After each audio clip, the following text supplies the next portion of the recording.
guys, today we will talk about technical debt management strategy. So in general, we could understand that during the life cycle of the project, we have a situation when sometimes we need to speed up and we have no time sometimes to do absolutely proper way of implementation. Or maybe later, once we do some tests of our application, we could see that some code, for example, done not via optimal manner, and we could actually optimize it or refactor it or make it work faster or make it more secure, or for example, some small functionality which will increase customer satisfaction could be done. So for all of this kind of stuff, we could combine those topics into a technical depth for the project, and we need to have some specific, place where we will be able to accommodate all technical depths. So when we are collecting technical depths, each of them should have some specific weight.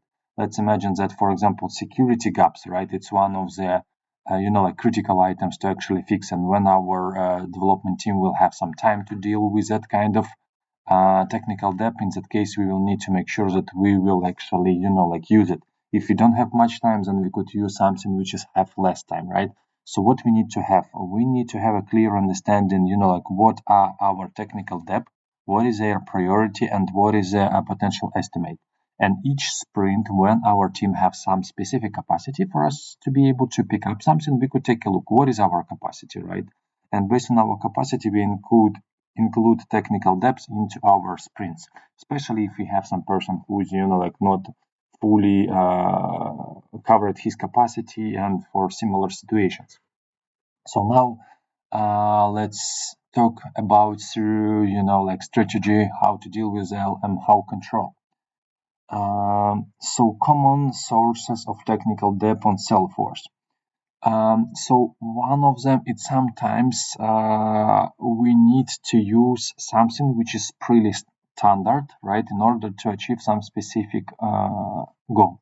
And we could see that sometimes here is an overhead that, for example, some Apex code always use it wherever we have a situation to just do something with validation rule or with some standard capabilities of the Salesforce platform. So in that case, we have in code should have unit tests, all this we need to support, and so on and so forth, right? So it's actually increase the way how we need to handle everything, right? And it's give us additional headache, right? Because for everything what we are writing by ourselves, we have to, have unit tests, proper testing on top, and so on and so forth. So second item is weak trigger framework. So logic scrap it across multiple triggers or written directly inside the trigger body. So it's actually anti-pattern. We saw it a lot on different kind of project when different framework implemented differently, especially when there are different vendors working on the one project. So in general, there is already, standard Salesforce patterns, right? And frameworks about how it should be implemented. So in general, Center of Excellence need to make sure that all guys from the specific company actually know that framework, they know how to deal with it, and they will implement it everywhere where they're working, just to make sure that we meet the Salesforce best practices. So if we could see that some, trigger or is not optimized, or we have a couple of triggers on the object, it's definitely a topic for the tech debt, and we will need to deal with it. So insufficient test coverage or lack of tests or bad test quality make it unsafe to introduce the change, because sometimes when we need to do a quick change, let's imagine for release, right, we are thinking, okay, it might not break something, right, we just do it quickly, easy fix, easy win. But if it will actually have an effect on the application, and by the end business users will be unhappy, so in that case, let's say it was kind of not protected change. So unit tests need to make sure that system is actually stable and everything working as expected even after we made some change. Plus additional thing here, sometimes guys doing an update of the Apex classes without updating the related unit tests, and then the end, we have a trouble situation when tests showing us that it's working not correctly, code tested, for example, and it's marked as it's working as correct, right? And here we have a conflict, so we should make sure that we always, taking this tech debt related to unit tests updates, right, directly, because it's a part of definition of done for user stories, and it's even should not be moved to the tech debt. Right, measuring and prioritizing depths. Not all depths are equal based on their like status, some of them critical, some of them minor. So critical of them is security vulnerabilities, like a missed field level security check, limit violation, or high risk of production failure, right? We understand why it's critical, right, and why they need to be addressed as soon as possible. Then we have high depth. So it's actually depths which good to good to fix, right? But they are not so critical, but also very, very good, like to be addressed, right, after critical ones. And then we have low depths, right? It's some rules which is good to have, right, to be able to optimize something, to make an updates, like which will increase the code readability and all this kind of stuff, but they are not critical for the functionality or the security of the project. And to actually in order to be able to deal with that, we have the following, let's say, patterns, right, or the ways how we could achieve work with a technical depth.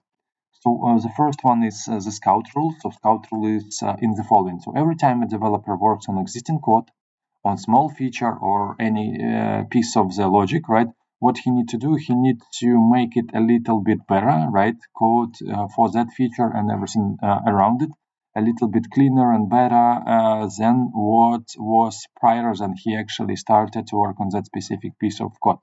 So, for example, if the person started to work on some small function update and then he realized that there are no unit tests, it will be good if the person will be able to write a unit test for that specific class.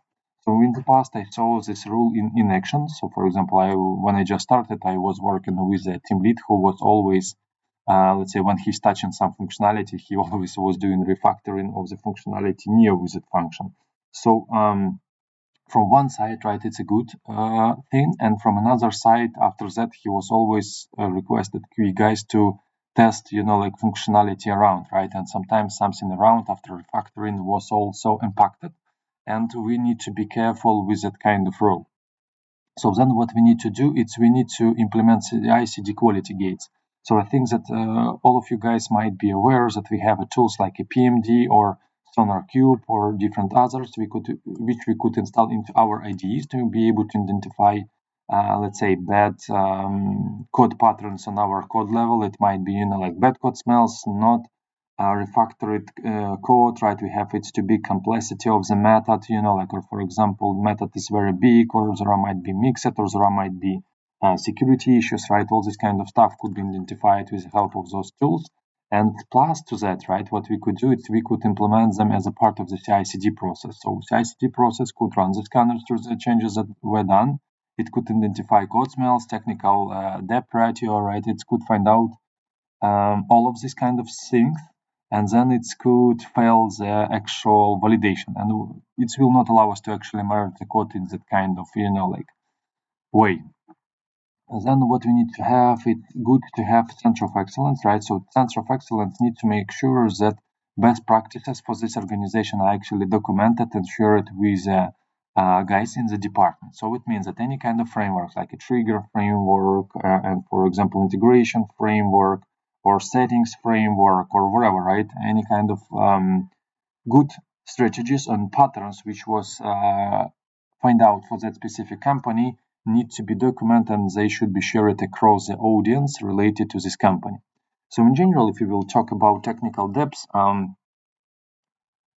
in the past I was working with internal Salesforce companies in the San Francisco, and what Salesforce practice was in internal teams, they actually had let's say tech depths backlog, and each sprint they added, let's say, 10% of this team capacity, right, to be able to deal with the technical depth. So for example, technical leader of the team reviewing these technical depths prior to the sprint planning, right? He's identifying what kind of technical depths could be included, and he's selecting a couple of candidates from the technical depths backlog, and he included them into the sprint. So in that case, there was a situation when it was continuously improvement project, right? And the number of tech depths was reduced. And of course, like when you fixing something, there might be some other stuff which are coming. So it's still ongoing process, right? Of course, but we need to make sure that we are dealing with them in order to not make that, like it's very big, then, like to be able to deal with all these technical debts, it will require a very, very big budget, right? And there will be questions why, for example, technical team did something, like not in a proper manner, if there was, like possibility to do it in a proper manner. And of course, there will be, like explanation, like there was, like immediate release required. We had, a gap of time, and all this kind of stuff, right? But better to make sure that we constantly improve and we are dealing with the technical debts through our way.